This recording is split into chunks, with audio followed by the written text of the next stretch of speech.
harus bijak berpolitik. Ya, harus bijak berpolitik. Kalau tidak, kita akan dipolitisasi oleh kaum sekuler gitu. Ya. Artinya maksudnya sekalian, setiap pilpres yang akan kita lakukan ini sesungguhnya pertarungan sesama sekuler. Sepakat tidak? Sepakat. Ya, saya ulang ya. Pilpres 2024 itu sesungguhnya pertarungan sesama sekuler.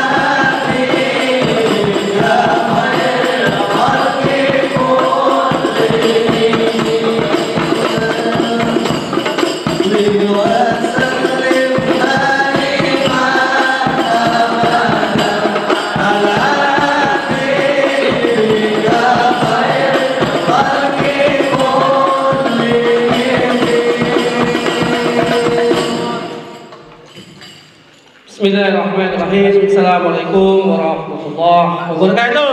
Waalaikumsalam warahmatullahi wabarakatuh. Alhamdulillah, alhamdulillah alamin, wassalatu wassalamu ala asyrafil anbiya wal mursalin wa ala alihi wa sahbihi ajmain. Amma ba'd. Diskursus pilpres. Nah, ini tema saya agak berat ini. Kali ini terkait dengan pilpres. Saudara sekalian, masih 1 tahun lagi, tahun 2024, tapi panasnya sudah terasa. Nah, benar kan? Panasnya sudah terasa. Kalau panasnya sudah terasa, pasti ada yang manasin. Sepakat? Nah, tidak mungkin tiba-tiba dia panas dengan sendirinya, enggak mungkin. Pasti ada yang ngomporin. Nah, jadi pertanyaan mendasarnya, Pilpres tahun 2024 ini pertarungan siapa dengan siapa. Nah, artinya apa? Kita umat Islam harus bijak berpolitik. Sekali lagi saya bilang, umat Islam harus bijak berpolitik. Ya. Jangan sampai termakan dengan agenda orang lain atau meminjam istilah elit PDIP, berdansa dengan lagu orang lain. Nah, hati-hati ini. Ya. Artinya apa? Ada yang manasi, ada yang berdansa. Berarti ada apa?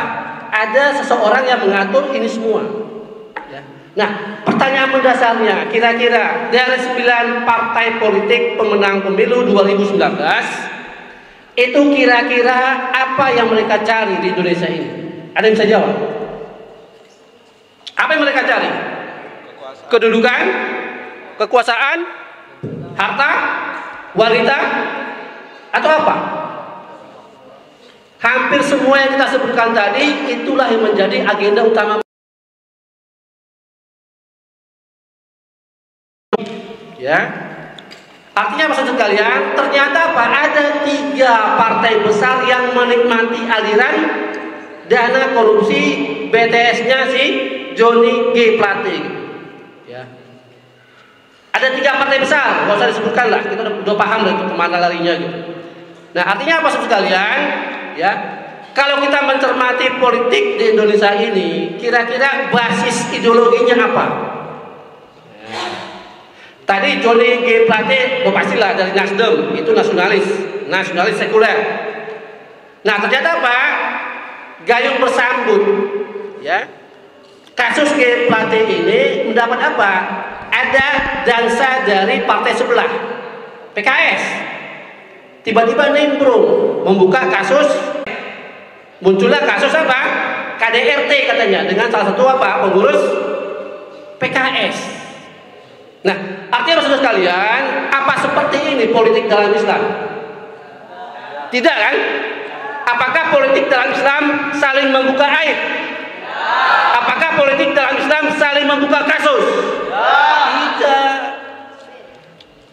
Artinya maksud sekalian, kenapa hampir semua partai, bukan hampir lagi, semua partai dalam alam sekuler ini semua memainkan yang tadi gitu. Ya. Tidak puas dengan kasus yang ini akan dibuka dengan kasus yang lain, begitu seterusnya gitu. Nah, pertanyaannya gitu, kenapa mereka begitu gampang membuka aib itu gitu? Kenapa begitu gampang membuka kasus-kasus per kasus gitu? Ada apa gitu? Berarti ada kepentingan yang bermain di situ gitu. Ya. Nah, kita lihat ya. Saya mencoba mengkritisi ideologi apa yang dipakai oleh partai-partai politik di Indonesia ini gitu. Ya. Saya mengutip ya hasil dari LSI, Lingkaran Survei Indonesia, oleh Denny JA gitu. Apa katanya? Ya. Ini berdasarkan Pilpres 2019. Ya, kan 2004 belum kan? Berarti yang bisa kita analisa adalah pemilu sebelumnya. Ya. Saya kutip dari websitenya CNN Indonesia. Ada tulisan Denny JA di situ. Apa katanya? Ada 4 ideologi yang bermain di belakang setiap pilpres yang ada di Indonesia. Ada 4 ideologi. Tapi saya mengkritisi itu bukan ideologi, tapi apa? Shadow ideologi, ideologi bayangan. Nah, kenapa saya katakan itu? Nanti saya buktikan bahwa itu bukan ideologi. Ya. Oke, yang pertama, ya pasca reformasi 98, ya timbullah sebutan Denny JA adalah apa? Ideologi reformasi gitu. Nah, ini yang menjadi mainstream semua partai yang berkuasa. Mulai dari apa? Partai-partai yang berkuasa di 98 ya, di pemilu pertama pasca reformasi sampai sekarang gitu. Inilah ideologi mainstream. Ideologi mainstream tanda petik ya. Saya pribadi mengatakan itu bukan ideologi, tapi apa? Shadow ideologi, ideologi bayangan. Jadi semua partai-partai pemenang pemilu itu ideologinya apa? Ideologi reformasi, kata Denny JA. Termasuklah kaum minoritas berlindung di bawah ideologi tersebut. Nah, sebagai ideologi mainstream, ya supaya menarik pertarungan politik di Indonesia, maka disuguhkanlah penantang-penantang ideologi. Oleh Denny JA ada 3 penantang katanya. Ya. Oke, yang pertama dia sebutkan apa? Islam politik.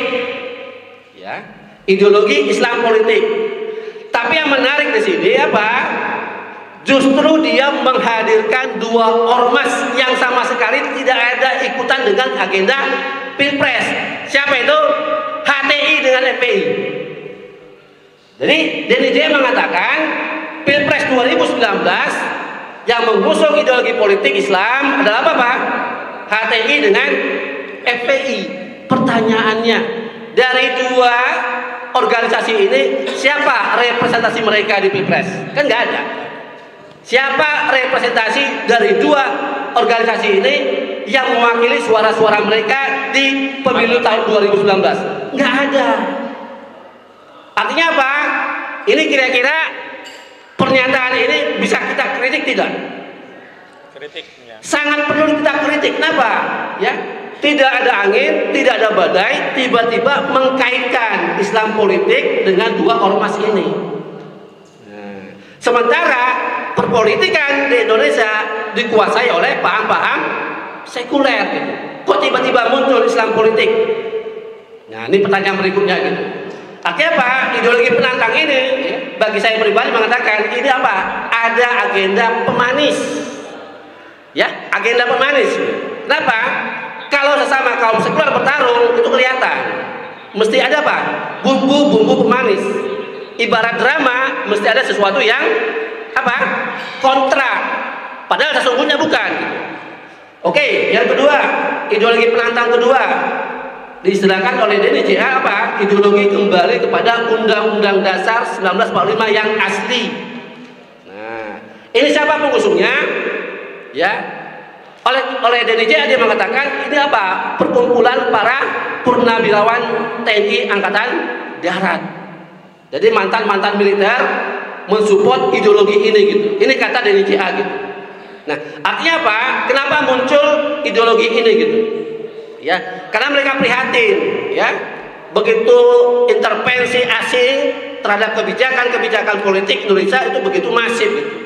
Ya, jadi latar belakang ideologi ini sebenarnya apa? Nasionalisme, gitu. Ya, Nah, kita tahu nasionalisme dalam Islam boleh apa tidak?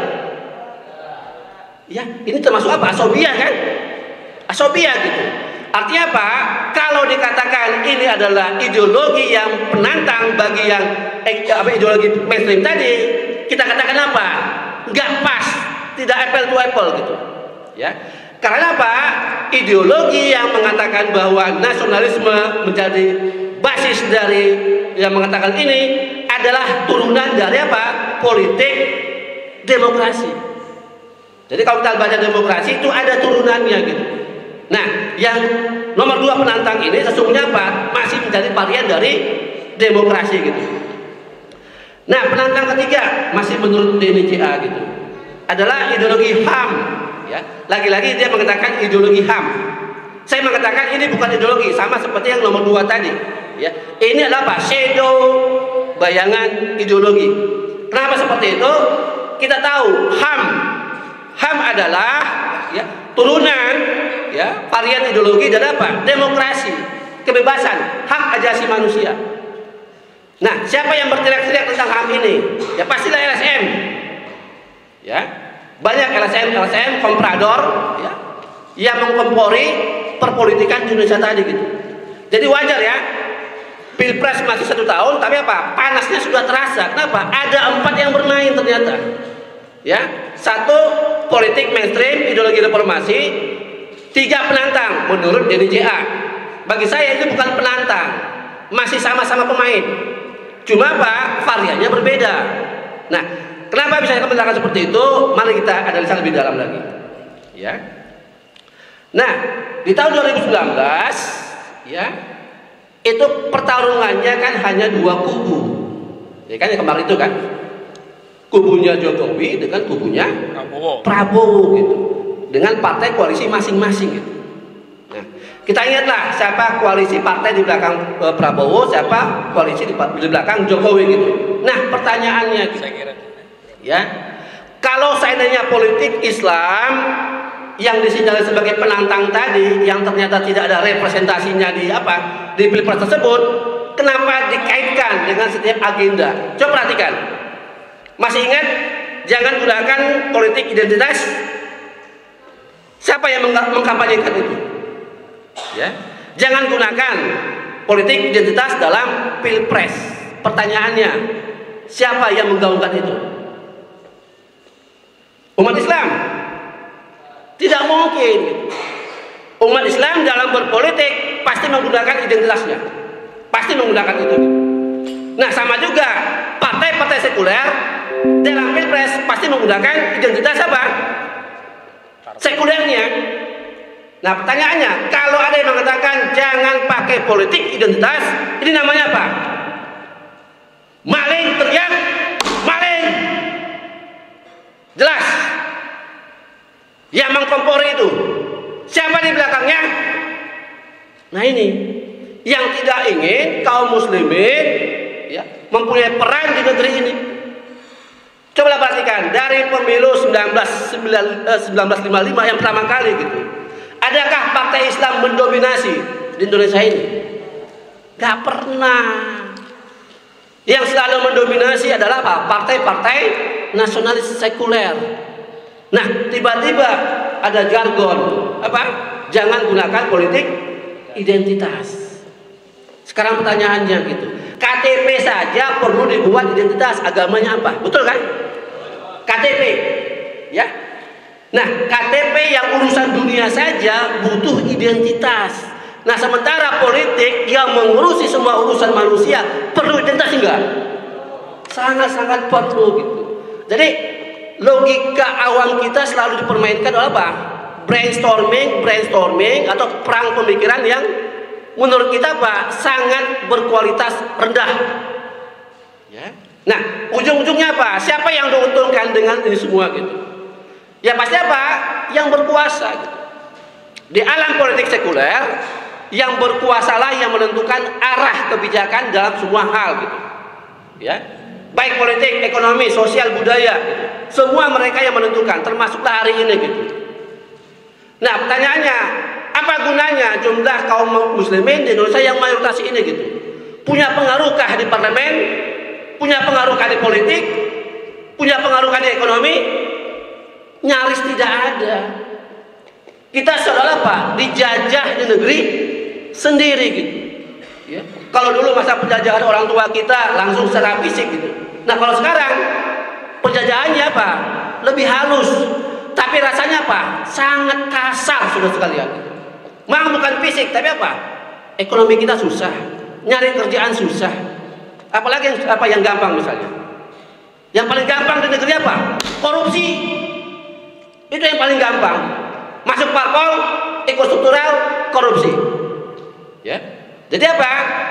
Jangan lagi kaum muslimin ya terperdaya dengan apa? Politik murahan yang dibawakan oleh apa?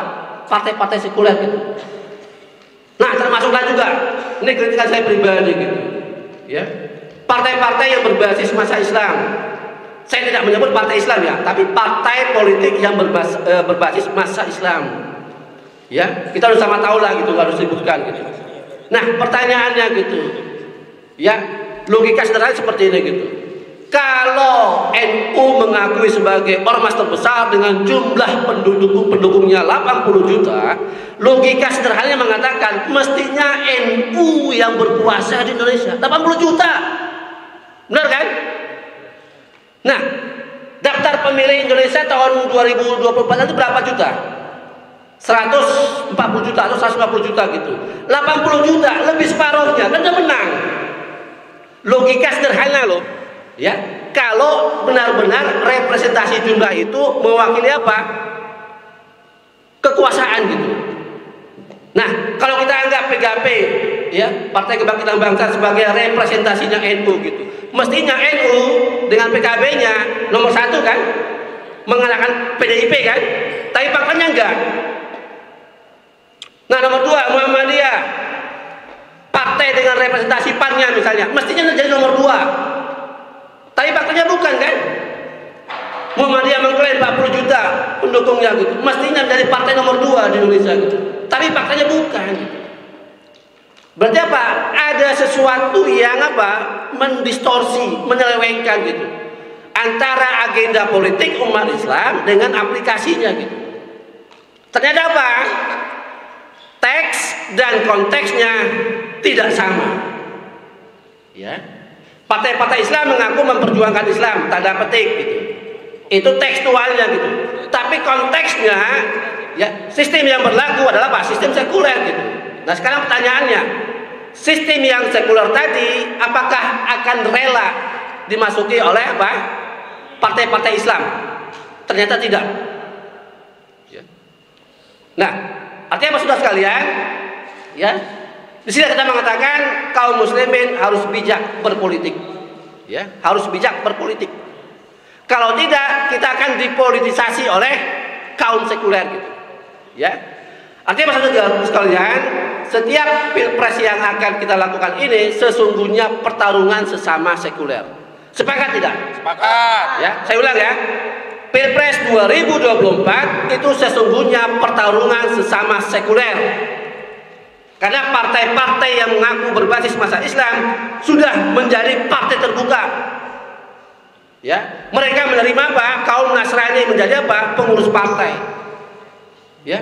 Itu artinya apa? Mereka sudah melepaskan identitas keislamannya gitu, secara sukarela gitu. Yang namanya partai terbuka, siapapun boleh masuk. Nah, sekarang pertanyaannya, kalau partai Islam dimasuki oleh non-Islam, kira-kira dia mau nggak menjalankan agenda syariah? Ya. Logikanya nggak mungkin, ya kan? Jadi jelas kalau partainya terbuka, satu cuma apa impiannya apa? Hanya untuk menarik apa? Jumlah suara. Tidak lain, tidak bukan hanya jumlah suara yang mereka kejar. Nah, dari sini saudara sekalian, ya. Kritikan kita kepada sistem perpolitikan di negeri ini sesungguhnya adalah pertarungan sesama sekuler. Cuma saya pribadi mengatakan sekulernya dibagi dua. Ada yang sekuler yang keras, hard sekuler, itulah partai-partai politik berbasis nasionalis. Ada yang soft sekuler, itulah partai-partai Islam tanda petik yang berbasis masa Islam. Kenapa? Semua partai sudah terbuka. Termasuklah yang kita sebutkan tadi, partai-partai apa yang mengaku partai Islam gitu. Hatta pun sekarang partai-partai yang sengaja apa? Berjuang untuk Islam katanya gitu. Terakhir apa ujungnya? Partai terbuka juga mereka gitu. Ya. Nah, terakhir saudara sekalian, ya, dari mimbar yang mulia ini, ya, biasa. survei yang tadi yang 83%, 89% ya. Ya, perjuangan syariat itu mendapat tempat pilihan ya, di polling apa di kanal AK Channel itu menunjukkan apa? Ada arah baru perjuangan kaum muslimin. Artinya apa?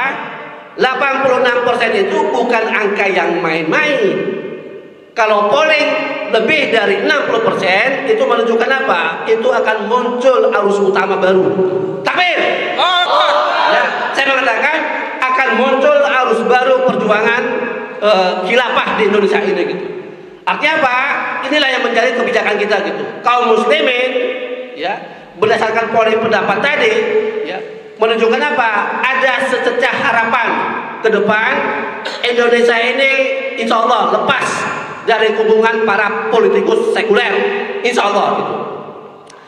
Terakhir ya, suara saya sudah mesra. Politik identitas yang tadi kita sebutkan tadi itu wajib, sekali lagi mengatakan wajib kita gunakan sebagai arus politik utama di negeri ini gitu. Siapapun yang mengaku kaum muslimin wajib menggunakan politik identitas dengan berbasis Islam. Baik, terakhir seperti biasa Pantun. kita akan berpantun dulu untuk menutup kajian ini ya. Kalau Tuhan pergi berburu, bawakan saya si kijang belang. Kalau Tuhan dan Puan berpolitik, gunakan politik identitas Islam. Allahu Akbar. Hasrat rakyat ingin Indonesia makmur, apa daya hanya mimpi dalam mimpi. Jika Tuhan dan Puan ingin Indonesia makmur, syariat dan khilafah, itu jawabannya. Allahu Akbar. Demikian, terima kasih. Assalamualaikum warahmatullahi wabarakatuh.